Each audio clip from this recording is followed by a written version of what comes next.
wrote a feature last week on Greg Brockman from OpenAI, and he's basically been out on leave for a couple months, so the story is about how he might fit back into the company whenever he comes back.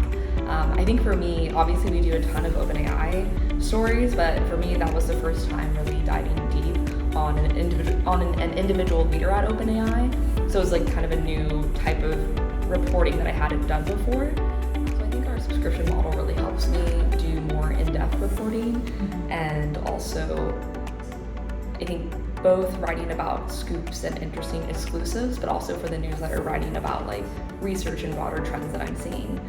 Because I know, for instance, that people sign up for a newsletter not only because they want to know, what was the latest big leadership moves at OpenAI, or what was the biggest, product announcement from Google, but also because they want to know, like, okay, what's the most interesting research paper that's come out of XYZ school or lab, or, what's the latest interesting hack that developers are using to get models to run for cheaper.